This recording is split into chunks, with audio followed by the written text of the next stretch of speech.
হঠাৎ করেই বন্ধুরা আমার কয়েকদিন ধরে খুব ইচ্ছে করছে বাজির পায়রা পুষতে। বাজির পায়রা তো বিভিন্ন ধরনের হয়, যেরকম নিচে বাজি, উপরে বাজি, বোমাইট বাজি, সড়ক বাজি, হাত বাজি, যেরকম টাইপের হয় আর কি। বাজির পায়রা যেরকম খুশি আমার হলেই চলবে। আমার ইচ্ছে করছে এখন বাজির পায়রা পুষতে কয়েকদিন ধরে, তাই আমিও ভাবছি এবার থেকে বাজির পায়রা পোষা শুরু করব কম বেশি হলেও। তার মধ্যে আমি আপনাদের কাছে এখন একটা পায়রা শখ করতে চলেছি। এই পায়রা জোড়াটা আমার বাড়ির পোষা পায়রা, ভিডিওর মাধ্যমে, সেই জন্য ভাবলাম পায়রাটাকে আপনাদের কাছে একবার শখ করিয়ে দিই। হয়তো কম বেশি আপনারা দেখলে চিনতে পারবেন বা বুঝতে পারবেন। এই পায়রাটা দেখুন, এর জোড়াও আছে। এই জোড়াটা আমি সেল পোস্টের জন্য দিয়েছিলাম। তো পায়রা দুটো খুবই সুন্দর উড়ান আছে এবং পায়রার পুরো ডিম বাচ্চা গ্যারান্টি সহ আপনার কাছে দিয়ে দেওয়া হবে। যারা আমাকে চেনেন, পার্সোনাল ইনবক্স করবেন, তাহলে আপনারা নিয়ে নিতে পারবেন বা কমেন্ট করবেন। আপনাদের কমেন্টে অ্যান্সার বা উত্তর দেওয়ার দায়িত্ব আমার। কমেন্টের মাধ্যমে আপনারা নিয়ে নিতে পারবেন এই পায়রার জোড়াটা। দামও বেশি রাখা হয়নি, একদম চিপ কম প্রাইসে কোন পায়রা জোড়াটি সেল করে দেওয়া হবে। তো আমি যেটা বলছিলাম আপনাদের কাছে, কয়েকদিন ধরে আমার খুব ইচ্ছে করছে বাজির পায়রা পুষতে, যেহেতু কম বেশি সবার কাছেই বাজির পায়রা রয়েছে। তো আমিও ভাবলাম কয়েকটা বাজির পায়রা কালেকশন করে নিয়ে আসা যাক আর বাড়িতে পোষা যাক। এখন সকাল হয়ে গেছে যেহেতু, সেই জন্য আমি পায়রার ঘরটা খুলে এখন পায়রাদের বাইরে এক এক করে বার করব। তারপরে পায়রাগুলোকে আলাদা আলাদা করে বাছাই করে অন্যান্য খাঁচার মধ্যে রাখবো, কেননা একসাথে সব পায়রাগুলো রাখলে এরা ঠোকাঠুকি করবে, যার কারণে আমার পায়রা দুর্বল ও অসুস্থ হয়ে পড়বে। আমি চাই না সেই জিনিসটা হোক এই গরমের মধ্যে। তার মধ্যে আমি কয়েকদিন ধরে দেখছি যে প্রচণ্ড পরিমাণে গরম। আর সকাল সকাল সবার প্রথমে এসেই ছাদের উপরে আমি ছাদটা ভালো করে পরিষ্কার করে ঝাড় দিয়ে, যে সমস্ত পাতা হয়, বাড়ির আশেপাশে কিন্তু অনেক গাছ রয়েছে, তো সেই কারণে পাতা ঝরে যায়। সেই পাতাগুলো ছাদের উপর পড়লে ছাদটা পুরো নোংরা হয়ে যায়। তো সবার প্রথমে এসে ছাদটা পরিষ্কার করলাম। এখন দেখতে পাচ্ছেন আপনারা এই পায়রাগুলোকে ধরে আমি আলাদা আলাদা খাঁচার মধ্যে রাখছি। সংখ্যায় কম পায়রা থাকলে একটা খাঁচার মধ্যে তারা কিন্তু মারপিট কম করবে, এবং যদি বেশি পায়রা থাকে একটা খাঁচার মধ্যে তাহলে কিন্তু সেই মারপিটটা বেশি করবে। তো এখন পায়রাদেরকে আমি আলাদা করে দিলাম। এখন আমি চেক করব ঘরের ভেতরে সব ঠিকঠাক আছে কিনা, তারপরে জল খাবারটা দেবো এদেরকে এক এক করে। আস্তে আস্তে কিন্তু গম কিন্তু আমাদের এখানে আশেপাশে কিন্তু অনেকেই লাগিয়েছিলেন। গম এখন জমি থেকে কাটা হয়ে গেছে, গম অনেক জায়গাতে বিক্রি হচ্ছে। আপনাদের কাছে একটা প্রশ্ন থাকবে যে আপনাদের আশেপাশে বা লোকালে কত দাম বা কত করে কিলো গম বিক্রি হচ্ছে। এই প্রশ্নটা আপনাদের কাছে করলাম, আপনারা কমেন্টের মাধ্যমে অ্যান্সারটা দেবেন। তাহলে কী হবে, বুঝতে সুবিধা হবে এবং জানতে পারবো কোন জায়গায় কীরকম গমের দাম যাচ্ছে। এখন আমি পায়রাদের জল দিচ্ছি খাবার হিসেবে, প্রত্যেক দিনের মতো আজকেও গম দিচ্ছি। তাছাড়া কিন্তু আমার পায়রাদের খাবার দেওয়ার মতো আর কিছু জিনিস আমাদের এই সাইডে পাওয়া যায় না, ঠিক আছে। এদিকে পায়রা ও পাখির খাবারের দোকান কিন্তু কম, নয় আনতে গেলে চাকদায় আনতে হবে, আর নয়তো বনগাঁয়ে আনতে যেতে হবে, নয়তো কোনো দিন যদি হাট থাকে বীরনগর বা কৃষ্ণনগর থেকে আনতে হবে। আমাদের এই সাইডে গমও পাওয়া যায় না ঠিকমতো, পায়রা ও পাখির খাবারও ঠিকমতো পাওয়া যায় না, যার কারণে খুবই প্রবলেম হয়ে যায়। পায়রা ও পাখির খাবার ঠিক শেষ মুহূর্তে যদি আমি পায়রা ও পাখির খাবার খুঁজি তখন আর খোঁজাটা সম্ভব হবে না।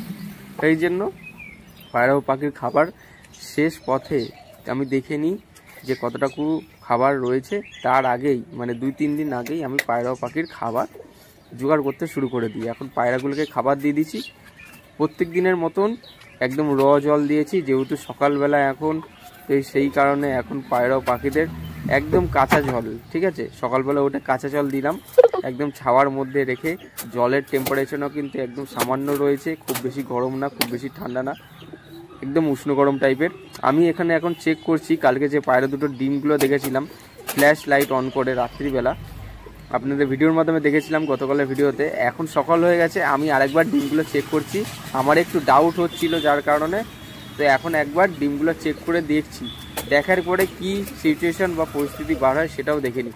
একটা ডিম থেকে অলরেডি চেক করে দেখলাম বাচ্চা ফুটে গেছে, আর একটা ডিম আমি ভালো করে কানে শুনছি যে পায়রার বাচ্চা যখন ফাটেল হয়ে বেরিয়ে আসে তখন কিন্তু ঠোকর ঠোকর করে আওয়াজ করে বেরিয়ে আসে, আর ডিমে কিন্তু ক্র্যাক হয়। কিন্তু একটা বাচ্চা হয়ে গেছে, একদিন হয়ে গেছে, গতকাল রাতে একটা বাচ্চা ডিম থেকে ফুটে বেরিয়ে গেছে, আর একটা ডিম থেকে কিন্তু বাচ্চা ফুটে বেরোতে পারেনি। তো আমি সেই কারণে ডিমটা আস্তে করে উপর দিয়ে ভেঙে দেখলাম যে ভেতরে বাচ্চা নড়ছে কিনা। ভেঙে দেখতেই আমি দেখতে পেলাম ভেতরে কিন্তু কোনো বাচ্চা নেই, ঠিক আছে।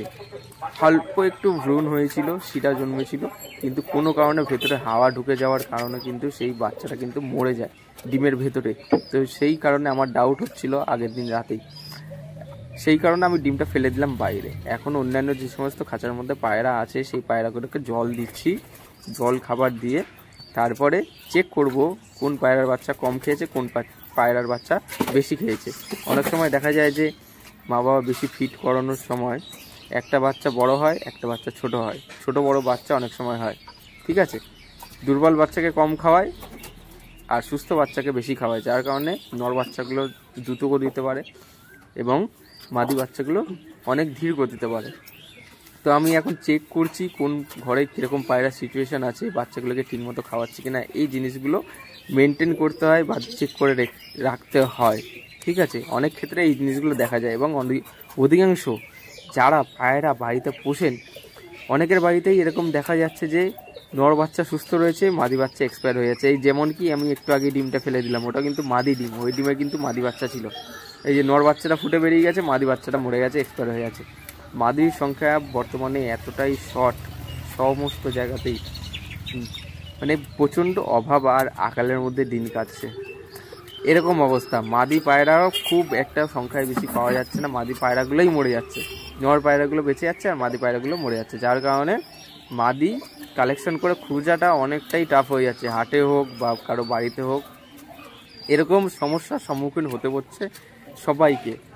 আমি সেই জন্য যতটা পারি, যতটুকু সময় আমি বাড়িতে থাকি, পায়রাদের একটু হলেও বেশি কেয়ার করি, ঠিক আছে। 101% হলেও আমি কেয়ার করি, দেখাশোনা করি। খাবারের বাটিগুলোতে অনেক সময় পায়রা পটি করে ফেলে, সেই খাবারের বাটিগুলো থেকে পটিগুলো পরিষ্কার করে দিয়ে তারপর পরিষ্কার পরিচ্ছন্ন পাত্রে খাবার দিই, অনেকটাই যত্ন করে রাখি। আপনাদের কাছে ভিডিওর মাধ্যমে দেখাচ্ছি, অফ ক্যামেরাতেও যা দেখবেন অন ক্যামেরাতেও তাই দেখছেন আপনারা, এখানে কোনো ভেজাল নেই।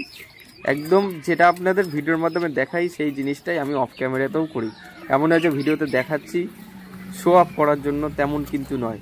বাড়িতে আসলে আপনারা জানতে পারবেন। আজকে পায়রার ঘরটা কি পরিষ্কার করে দিয়েছি যাতে পায়রার ঘরে কোনো রকম দুর্গন্ধ না হয়। এই যে বাচ্চাগুলোকে হাতে নিয়ে চেক করে দেখছি যে বাচ্চাগুলো সুস্থ আছে কিনা, ঠিকঠাক খাইয়েছে কিনা। এটা হচ্ছে মাদি বাচ্চারা, মাদি বাচ্চাটা হাতে নিয়ে আমি চেক করে দেখছি বাচ্চাটাকে সুস্থ মতো খাইয়েছে কিনা বা ঠিক মতো পরিপূর্ণভাবে খাইয়েছে কিনা। এই জিনিসগুলো, ছোটো ছোটো জিনিসগুলো আপনারা যদি একটু মনোযোগ সহকারে ধ্যান দিয়ে রাখেন তাহলে পায়রা দ্রুত গতিতে বাড়বে, পায়রা কোনো রোগ ব্যাধি লাগবে না। আজকের ভিডিওটা আর বেশি বড় লং করলাম না, ভিডিওটার মাধ্যমে যতটুকু পেরেছি দেখানোর চেষ্টা করেছি। আশা করছি ভিডিওর মাধ্যমে কোনো ইনফরমেশন এবং টিপস পেয়েছেন আপনারা। পায়রা সুস্থভাবে রাখবেন, সবাই ভালো থাকবেন। আগামী দিনগুলোতে যাতে আপনাদের সাথে আমাদের এই চ্যানেলটা এগিয়ে নিতে পারি তার জন্য ভিডিওটা ভালো লাগলে শেয়ার করবেন নিজস্ব বন্ধুবান্ধবের সাথে। সবাই ভালো থাকবেন, পায়রা সুস্থভাবে রাখুন আর কমেন্ট করে প্রশ্নের উত্তরটা অবশ্যই দেবেন। ধন্যবাদ।